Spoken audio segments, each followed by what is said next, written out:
Boa noite, meus irmãos. Vamos lá para mais um livro. Então, nós estamos no livro de 1 Samuel, né? Demorei um pouquinho porque são 31 capítulos de muita riqueza, né? Para a gente falar em poucos minutos. Mas vamos tentar, né? Então, vamos lá. 1 Samuel, né? 1 Samuel, o tema central dele é a instituição de um rei em Israel, né? Todos sabemos que, ao contrário da vontade de Deus, esse povo exigiu ter um rei para seguir, mesmo sabendo que Deus reinaria sobre eles, né? E aí a gente passa por várias aventuras para ver o quanto a liderança do homem sem ser com Deus é falho, né?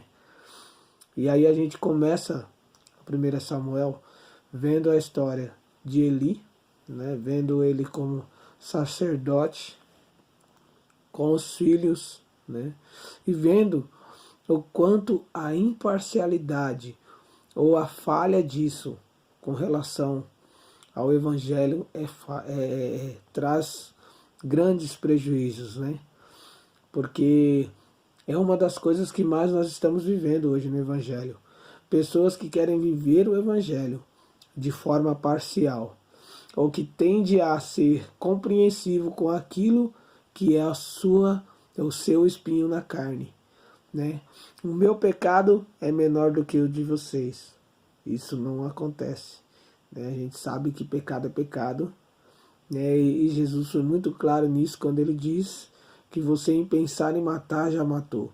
Se você está maquinando alguma coisa de errado na sua cabeça, você já está pecando, né? Então não tem essa de pecadinho, pecadão. Mas a gente viu que Eli, de certa forma, ele foi tentando ser parcial com relação ao filho, né? Mesmo sabendo que eles já estavam pendendo aos erros, né? E outra coisa que é muito legal e a gente vê bastante em Samuel, talvez é um dos trechos mais usados desse livro, né? É o pedido de Ana, né, por um filho, a forma como ela realmente se derrama diante de Deus, buscando por um desejo. E o mais legal é que o desejo dela envolveu Deus em seus planos. Em uma das aulas de terça eu fiz os jovens pensar sobre isso, né? Falei para eles: faça de conta que você tem um gênio hoje, aqui na igreja, para te dar 3 pedidos, e faça os seus pedidos. E eles fizeram os 3 pedidos, pediram casa, pediram trabalho, né? Pediram até mesmo uma conquista de um carro, de coisas assim. E aí eu falei para eles: agora eu quero que vocês peguem esses pedidos e acrescentem Deus neles, pensando em como que vocês podem honrar a Deus através da realização desses pedidos. Ana conseguiu fazer isso, porque o filho que ela pediu, ela colocou, consagrou ele para servir ao Senhor. Será que nós estamos fazendo isso com os nossos tesouros? Será que os nossos tesouros são facilmente usados para agradar ao nosso Deus? Ou nós temos aqueles tesouros dos quais nem Deus tem o direito de usufruir, né? Então Ana nos ensinou muito através disso, e não só em ela consagrar ele lá, mas ela ir lá todo ano, levar roupas, levar coisas para ele e para o sacerdote, simplesmente agradecido por ter conseguido essa conquista que ela buscou, né? E aí a gente continua. A gente tem o nosso rei, né? O rei Saul sendo consagrado como rei, uma pessoa que teve um encontro com Deus, de certa forma, porque ele foi transformado naquele momento em que Samuel, o filho da Ana, o consagrou, né? Sobre a ordenança de Deus. Mas com o passar do tempo, o coração dele foi endurecendo, em partes pelo egoísmo dele também.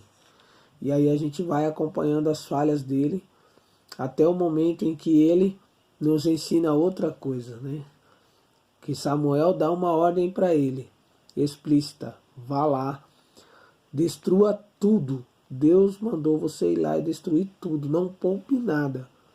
E ele simplesmente quis separar a melhor parte para ele, poupar pessoas de importância, e não fez exatamente o que Deus queria, fazendo com que Deus rasgasse dele o reinado, assim como ele rasgou a túnica de Samuel.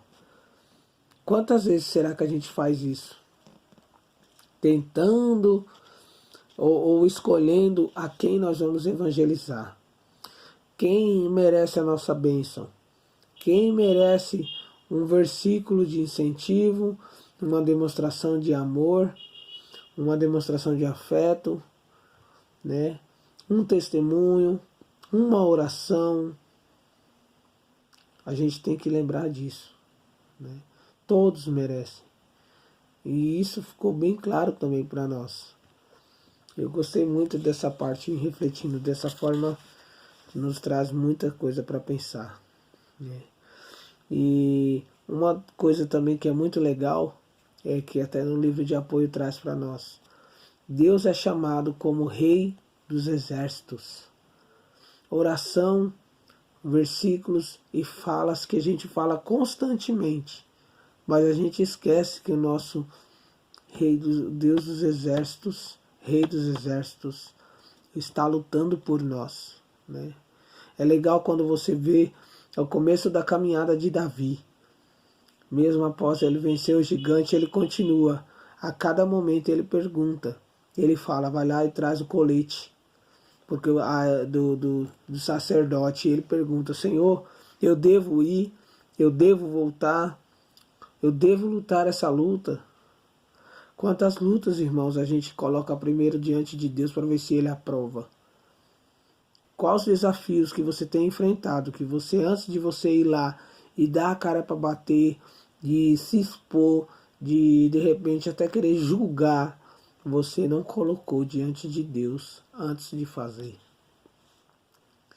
Talvez seja mais uma das razões pela qual Davi é conhecido como um homem segundo o coração de Deus, porque todos os planos dele eram apresentados diante de Deus.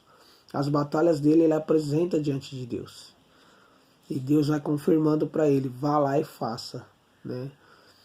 Já no final ele dá mais outra lição para nós, Davi, né? Quando ele tem a cidade na qual ele estava escondido com o exército dele saqueada, destruída, e levado todos os pertences, mulheres, filhos de todos do exército como escravos. E ele vai lá para resgatar, com a permissão de Deus.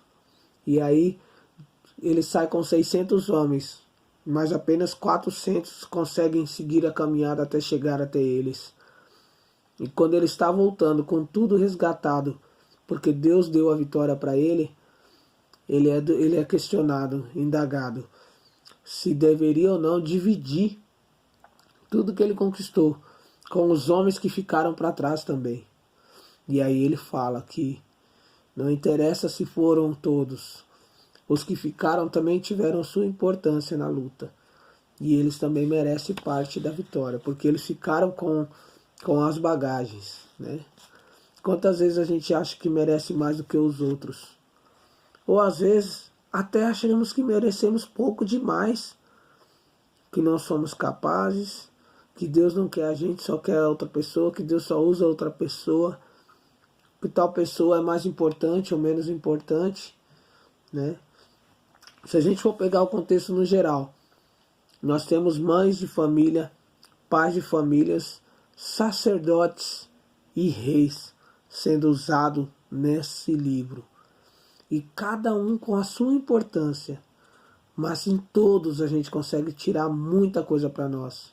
Então, com certeza, Deus usa você, usa a mim, usa o pastor, usa os diáconos, irmãos, músicos, faxina, todos são importantes no reino de Deus. Não há ninguém mais importante ou menos importante. A tendência é nós temos que entender e estar sensíveis para ouvir o que Deus tem para nós. Outra coisa que é muito explícita no livro de Samuel é o quanto Deus usa tempestades, fluxos e refluxos, coisas que vão e que voltam, que se repetem, para ensinar, para instruir e para aumentar a nossa fé. Às vezes, basta uma coisa acontecer por 2 vezes na sua vida e você começa já a questionar, de novo eu, Deus, por que comigo? Quando na verdade você deveria perguntar, o que o Senhor quer de mim durante isso? Se está acontecendo de novo, Senhor, é porque eu ainda não aprendi. Ou Deus está permitindo acontecer 2 vezes com você, porque Ele sabe que como você vai agir, e que a forma como você vai agir vai ser bênção na vida de outra pessoa, vai poder ensinar para outra pessoa e apontar para ela o caminho que ela deve seguir. Então, irmãos, eu queria deixar hoje para nós refletir até domingo. O que nós estamos fazendo com todas as oportunidades que Deus está nos dando? Reclamando? Questionando a Deus? Ou escolhendo obedecer, agindo da forma como Ele espera de nós? Vamos ficar com essa pergunta para domingo. Abraço para todos, Deus abençoe, até domingo. Fique com Deus.